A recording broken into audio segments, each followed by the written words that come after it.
Nuevas medidas, escucharon medidas con toda la libertad.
I, John Fitzgerald Kennedy, do solemnly swear that you will faithfully execute the office of President of the United States. that I will faithfully execute the office of President of the United States And will, to the best of your ability, and will, to the best of my ability, preserve, protect, and defend the Constitution of the United States. preserve, protect, and defend the Constitution of the United States. So help you God. So help me God.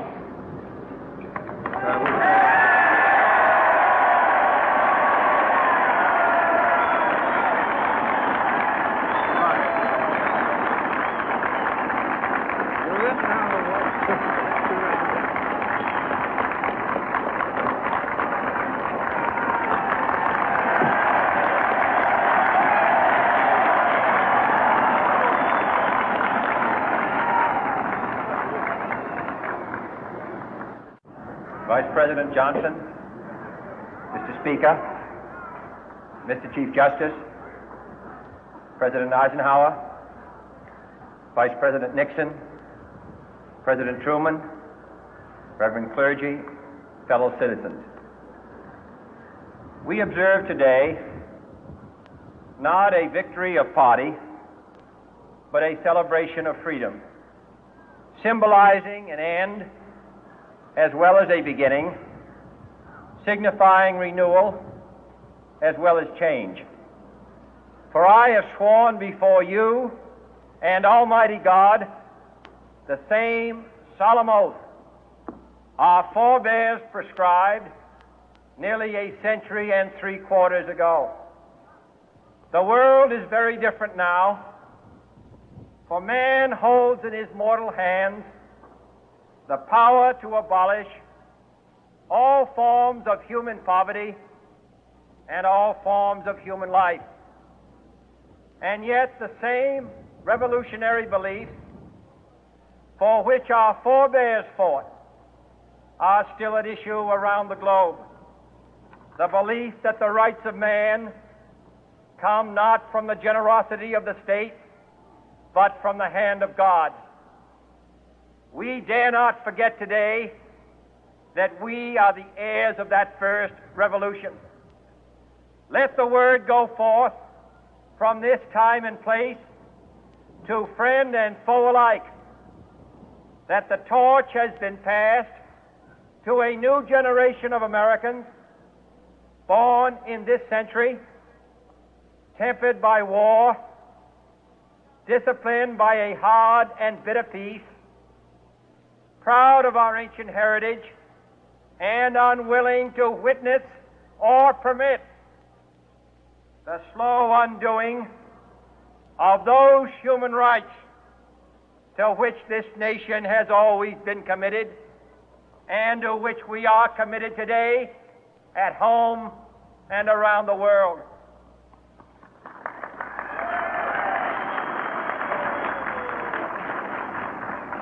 Let every nation know, whether it wishes us well or ill, that we shall pay any price, bear any burden, meet any hardship, support any friend, oppose any foe to assure the survival and the success of liberty.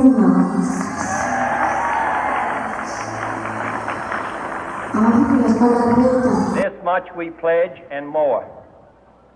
To those old allies whose cultural and spiritual origins we share, we pledge the loyalty of faithful friends. United, there is little we cannot do in a host of cooperative ventures. Divided, there is little we can do, for we dare not meet a powerful challenge at odds and split asunder. To those new states whom we welcome to the ranks of the free, we pledge our word that one form of colonial control shall not have passed away merely to be replaced by a far more iron tyranny. We shall not always expect to find them supporting our view, but we shall always hope to find them strongly supporting their own freedom, and to remember that in the past, those who foolishly sought power by riding the back of the tiger ended up inside.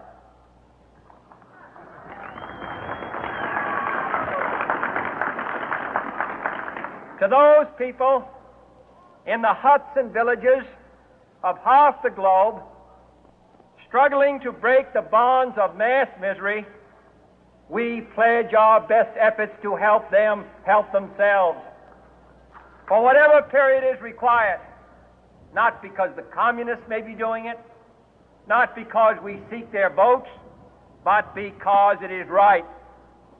If a free society cannot help the many who are poor, it cannot save the few who are rich.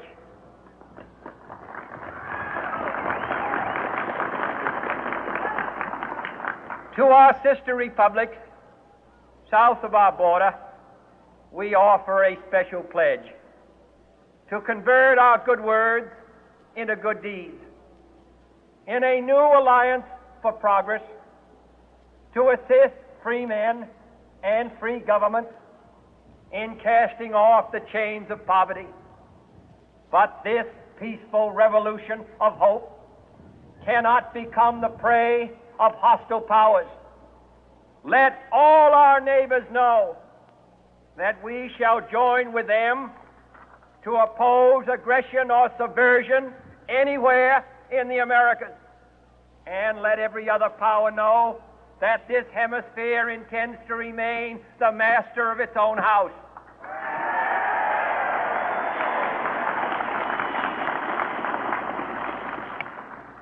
To that World Assembly of Sovereign States, the United Nations, our last best hope, in an age where the instruments of war have far outpaced the instruments of peace, we renew our pledge of support to prevent it from becoming merely a forum for invective, to strengthen its shield of the new and the weak, and to enlarge the area in which its writ may run. Finally, to those nations who would make themselves our adversary, we offer not a pledge, but a request that both sides begin anew the quest for peace. Before the dark powers of destruction, unleashed by science, engulf all humanity in planned or accidental self-destruction, we dare not tempt them with weakness, for only when our arms are sufficient beyond doubt can we be certain beyond doubt that they will never be employed. But neither can two great and powerful groups of nations take comfort from our present course, both sides overburdened by the cost of modern weapons, both rightly alarmed by the steady spread of the deadly atom, yet both racing to alter that uncertain balance of terror that stays the hand of mankind's final war. So let us begin anew, remembering on both sides that civility is not a sign of weakness, and sincerity is always subject to proof. Let us never negotiate out of fear, but let us never fear to negotiate.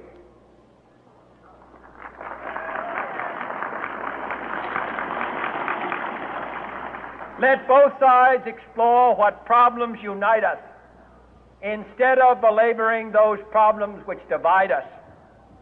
Let both sides, for the first time, formulate serious and precise proposals for the inspection and control of arms, and bring the absolute power to destroy other nations under the absolute control of all nations.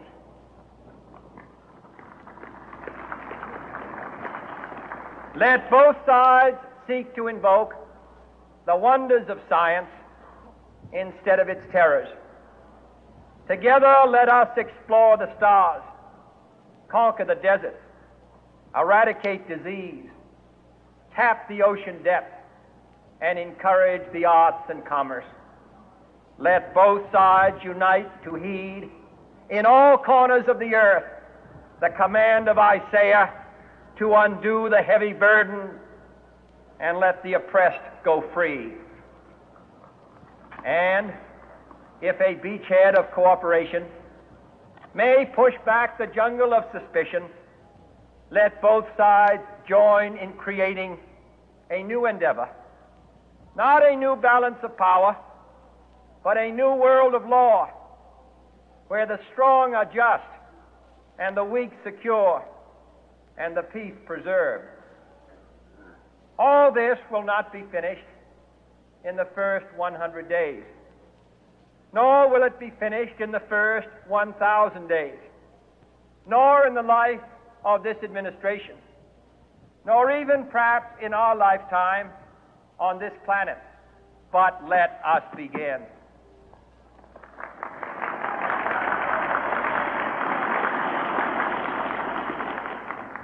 In your hands, my fellow citizens, more than mine, will rest the final success or failure of our course. Since this country was founded, each generation of Americans has been summoned to give testimony to its national loyalty. The graves of young Americans who answered the call to service surround the globe. Now the trumpet summons us again, not as a call to bear arms, though arms we need, not as a call to battle, though in battle we are, but a call to bear the burden of a long twilight struggle, year in and year out, rejoicing in hope, patient in tribulation, a struggle against the common enemies of man, tyranny, poverty, disease, and war itself. Can we forge against these enemies a grand and global alliance, north and south, east and west, that can assure a more fruitful life for all mankind? Will you join in that historic effort?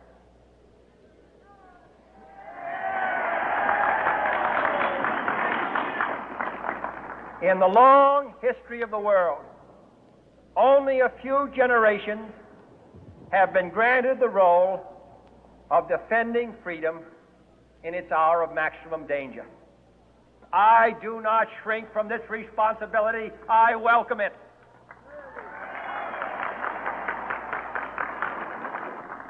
I do not believe that any of us would exchange places with any other people or any other generation.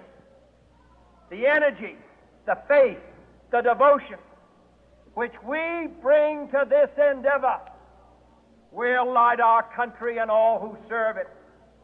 And the glow from that fire can truly light the world. And so, my fellow Americans, ask not what your country can do for you. Ask what you can do for your country.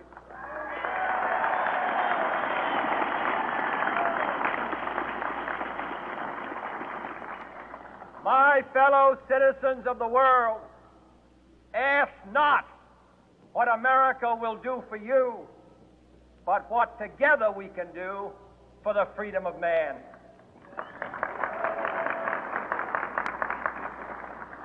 Finally, whether you are citizens of America or citizens of the world, ask of us here the same high standards of strength and sacrifice which we ask of you.